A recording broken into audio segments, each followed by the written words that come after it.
Disability was, is, and always will be a universal phenomenon. It affects every demographic within every society at every stage of human history. Yet, in historical research, the lives of the disabled have been overlooked at every stage. The next few episodes of this series will be examining disabilities throughout history. This will include a look at the treatment of the disabled by different societies, and those societies' vastly varying cultures that influence their perspectives on disability. Episode 1 of this series is a brief exploration of disabilities in prehistory. For a long time, the commonly held belief in mainstream anthropology and archaeology was the disabled could not possibly have survived in the harsh reality of the hunter-gatherer lifestyle due to their physical limitations. Now, this makes sense at first glance in a straightforward kind of way. However, this ignores the compassion and empathy we see in ourselves and those around us. And although the world we lived in prehistory was very different, neurologically, we are almost identical to those that existed in that time. It cannot be said that compassion trumped the pressures of survival in every case. However, there has been mounting archaeological evidence where the disabled were cared for and lived much longer lives than anyone expected. The following 4 archaeological sites are just a few examples of disabilities in prehistory around the world.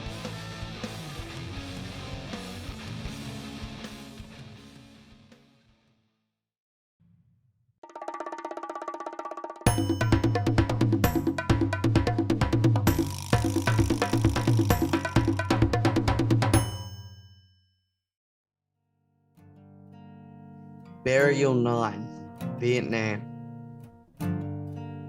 In 2007, the twisted, hunched skeleton of a man dubbed Burial 9 was discovered at a site in Vietnam. This man was part of a small group of a few dozen Stone Age hunter-gatherers who lived about 4,000 years ago. A closer look at his bones led to a diagnosis of Klippel-Feil syndrome, a rare, painful genetic disease that results in fused spinal bones and often led to paralysis. It is estimated that his disease became crippling in his teens, and he died from its complications in his mid-20s. He was at least a partial quadriplegic for the last 10 years of his life. Paralyzed from the waist down and with severely limited arm and neck movement, he depended on others to provide food and water, clean him, and move him to prevent pressure sores.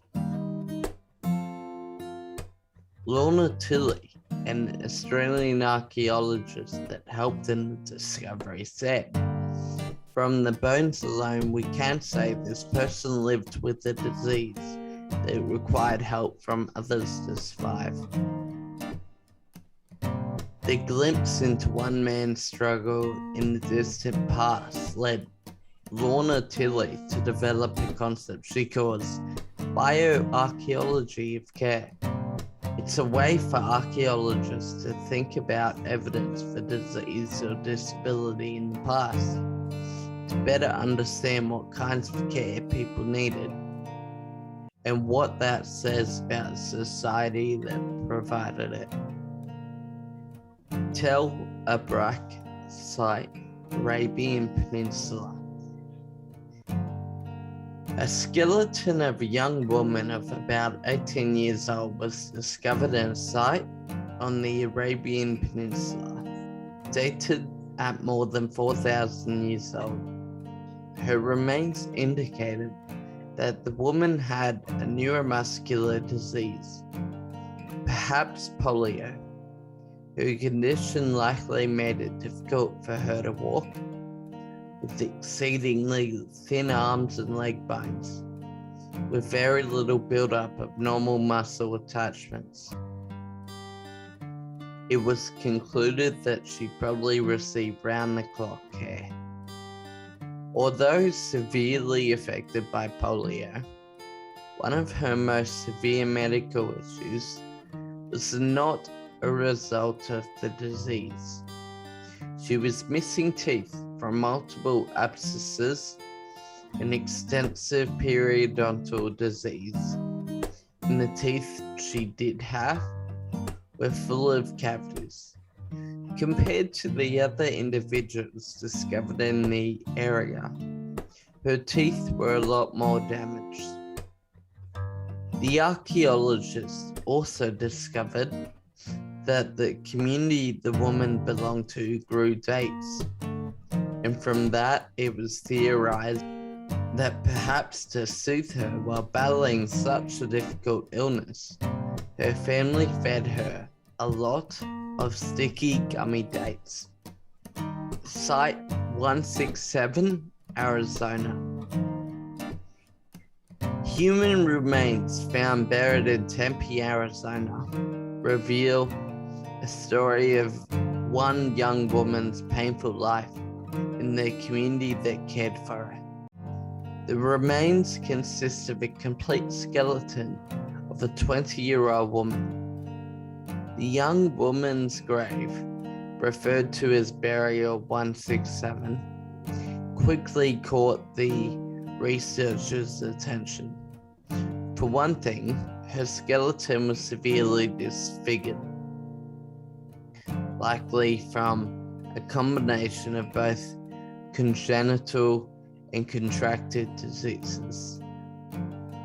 And for another, her grave was one of the most richly appointed of all the burials that were studied, with a number of objects of significance, matched only by 3 other individuals out of the hundreds studied at the site. Once studied extensively, it was concluded the woman had acute scoliosis that caused curvature in her spine, making her bedridden. Her immobility then led to a number of other issues, such as rickets and tuberculosis.